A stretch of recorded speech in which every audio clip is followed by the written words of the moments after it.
The next speaker is Manoj Kumar Jha.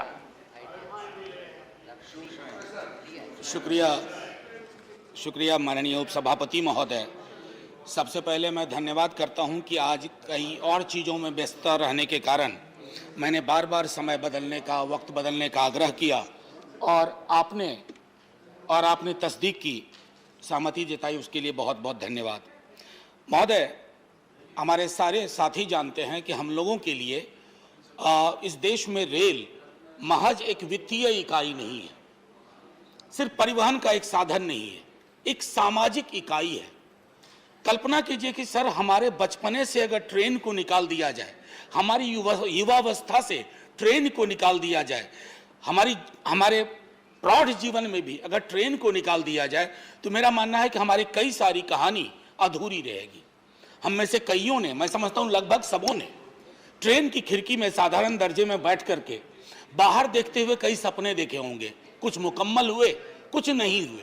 मैं सिर्फ ये कहना चाहता हूँ कि पाकीज़ा फिल्म में अगर उस गाना चलते चलते मुझे कोई यूं ही कोई मिल गया था, अगर ट्रेन का वो सिंबोलिज्म निकाल दिया जाए माननीय उपसभापति महोदय, तो उस फिल्म में ट्रेन के माध्यम से विरह और वसल की, हिजर और विसाल की कितनी सारी चीजें हैं और कई सारी फिल्में बनी। ये मैंने सिर्फ इसलिए कहा ना सर कि अब जब भारतीय रेल पर खतरा मंडरा रहा है, माननीय रेल मंत्री जी बहुत ही कुशल प्रबंधक माने जाते हैं, शालीन व्यक्तित्व भी है, लेकिन अक्सर ऐसे ही लोगों के माध्यम से कुछ वैसे भी काम करवा लिया जाता है जिसका हमें अंदेशा होता है। मैं क्या कहूं, अक्सर कत्ल करने वाले हाथ अपने ही होते हैं।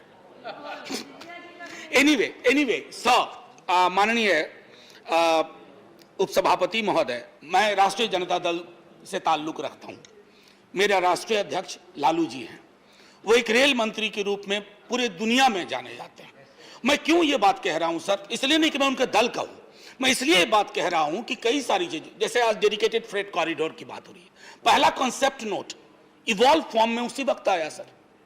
रेल नेटवर्क को लीजिए, और मैं समझता हूं पैसेंजर एमिनिटीज को लेकर के जो उनकी पहल थी, कुलियों के अब्जॉर्प्शन को लेकर के, मैं सिर्फ आज इसलिए कह रहा हूं, थोड़ी पीड़ा में भी कह रहा हूं, एक ऐसा व्यक्ति जो प्रदेश का मुख्यमंत्री रहा, इस देश का रेल मंत्री रहा, जिसने बहुत सारी चीजें की, मैं समझता हूं कि उनको अगर कोई जरूरत है चिकित्सीय हस्तक्षेप की बेहतर, तो वो उपलब्ध कराई जाए, राग द्वेष से पड़े, क्योंकि राग द्वेष से पीड़ा होती है, कष्ट होता है।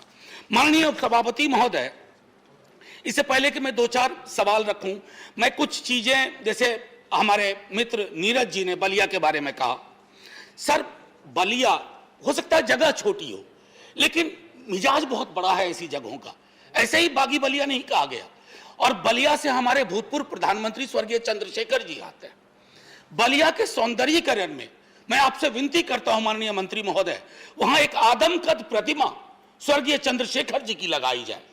मैं इसलिए यह बात कह रहा हूं कि वो व्यक्ति थे, उन्होंने कहा था सर कई बार उस सदन में कि अगर मेरी देश की एक बड़ी आबादी और कई सारे नेता एक ऐसे दृष्टिकोण से सोचने लगे जो मुझे देश हित में नहीं लगता है, तो मैं उस हवा प्रचंड लहर के बावजूद अपने आत्मबल के आधार पर खुद बना रहना चाहूंगा। आज के दौर में बहुत जरूरत है उस तरह के लोगों की, कम से कम वो प्रतिमा एक संदेश देगी। उसी तरह सर, हमारे बिहार के, और बिहार का क्यों कहूं, बिहार के लाल थे स्वर्गीय कर्पूरी ठाकुर। सर, समस्तीपुर पूरा बिहार कार्य क्षेत्र था, पूरा उत्तर भारत कार्य क्षेत्र था, लेकिन समस्तीपुर में मैंने अपनी कमेटी मीटिंग में भी कहा कि उनकी एक आदमकद प्रतिमा वहां लगाई जाए। मैं समझता हूं बकलाहा को लेकर के नीरज भाई ने एक बात कही थी, जयप्रकाश नगर, मैं समझता हूं सदन एक मत हो, वहां भी बकलाहा, सिताब दियारा, ऐसा एक संदेश जाए ना कि ये जो हमारे हीरो थे, हम इनके बारे में सिर्फ बोलते नहीं हैं, कुछ करने की सोचते भी हैं। अब माननीय उपसभापति महोदय, आज के हाल के दिनों में हम सब ने विजुअल्स देखे होंगे अभ्यर्थियों पे लाठीचार्ज वगैरह की, सबने विरोध प्रकट किया। सत्ता पक्ष के भी कुछ लोगों ने अलग अलग ढंग से 0 आवर में कहीं भी अपनी बात रखी। मैं समझता हूं कि देश को विजुअल्स फिर न देखने पड़े माननीय रेल मंत्री जी, ये तय करिए, क्योंकि उसकी टेक्निकलिटी में मैं बाद में आऊंगा। मैं अभी ये कहना चाहता हूं कि एक छोटा 2018 में assistant loco pilot and technician की वैकेंसी निकली साहब, 4 एग्जाम हुए, मेडिकल भी हुआ, और अभी तक 7000 अभ्यर्थी स्टैंड बाय में है। सर, आपके कैटेगरी में वो स्टैंड बाय में है, लेकिन उनके जहन में स्टैंड बाय नहीं है सर, हिले पड़े हैं। और ये अभ्यर्थी नहीं है, परिवार के परिवार है। मैं समझता हूं कि माननीय रेल मंत्री जी इस पर एक आपकी तवज्जो हो। सर, एक हल्के में एक बात कहता हूं, मैं तकरीबन 15-16 वर्ष का था, उस वक्त से मेरे शहर सहरसा में एक ओवरब्रिज की बात होती थी। मैंने स्कूल भी खत्म नहीं किया था सर, और अब इतने वर्ष बीत गए, अब जाकर के वो ओवरब्रिज पर कुछ चर्चा चल रही है। माननीय मंत्री जी, आप सिर्फ नोट कर लीजिए, सहरसा शहर में एक बाजार हुआ करता था जो मूलतः बाहर सहरसा मेरे शहर का बाजार था। हम सब बड़े हुए हैं सर, इस ओवरब्रिज की वजह से, एक खास डिजाइन को फॉलो करने की वजह से वो बाजार खत्म हो जाएगा, हजारों परिवार तबाह हो जाएंगे, और सहरसा की जो एक नैसर्गिक पहचान थी उसको भी चोट लगेगी। मैं आग्रह करता हूं कि उसके वैकल्पिक डिजाइन का अगर संभव हो तो दिखवा लिया जाए सर। फ्रेट सर्विसेज की मैं बात करता हूं, 85% रेवेन्यू रेलवे का आता है, इससे कोई इनकार नहीं है, लेकिन उसका भी अगर आप कंपोजिशन देखें तो 3 चीजें खास तौर पे हैं, कोल, आयरन एंड सीमेंट, 70%। इसमें कितना डाइवर्सिफिकेशन हो सकता है, इस पर हमें विचार करना चाहिए सर। यह आलोचना नहीं, सुझाव की शक्ल में है। दूसरा है सर कि सन 51-52 में 85% था रेलवे का कंट्रीब्यूशन इन कैरेज, 17.5% है ये बीते 2 वर्ष 19-20 के डेटा के हिसाब से। सर, हमारा मानना है कि अभी जैसे हमारे सहस्रबुद्धे जी कह रहे थे, आपको डिसेबल फ्रेंडली जो हमारे गोल्स थे वो अभी भी पूरे नहीं हुए हैं। और एम्प्लॉयमेंट के बारे में मैं कह चुका हूं सर, वैकेंसीज आपके पास है, बल्कि आप across railway zones, sir 2 minute लूंगा, अक्रॉस रेलवे जोन्स आपके पास वैकेंसी है। कई जोन्स में वैकेंसी सरेंडर क्यों कर रहे हैं? एक देश में जहां अनएम्प्लॉयमेंट आज इस चरम परिस्थिति में है, वहां अगर आप वैकेंसी सरेंडर कर रहे हैं तो इसको मैं बहुत बड़ा गुनाह मानता हूं, और मैं जानता हूं कि माननीय रेल मंत्री जी इस गुनाह को आप कम से कम नहीं करना चाहेंगे, उनके लिए दरवाजे खोल दीजिए।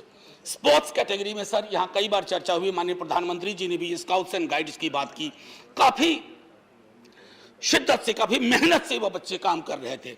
अभी 2 वर्षों 3 वर्षों में उनकी भर्ती पर रोक सा लगा हुआ है।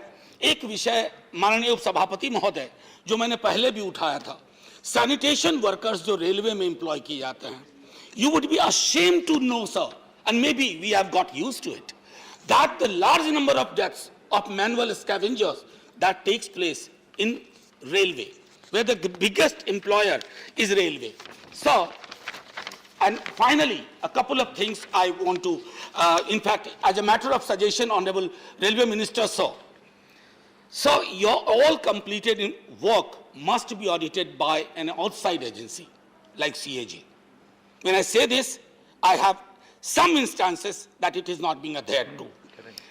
There should be expeditious ways to monetize railway resources, the primary being land.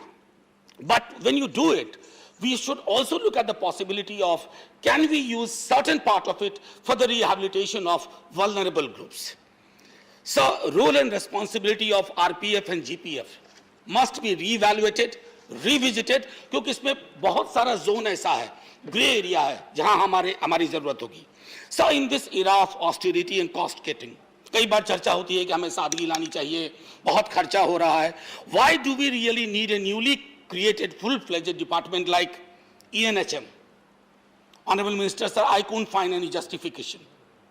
I mean, why do we have a separate construction wing to create infrastructure when the same work is being done by organizations like IRCON and other private entities?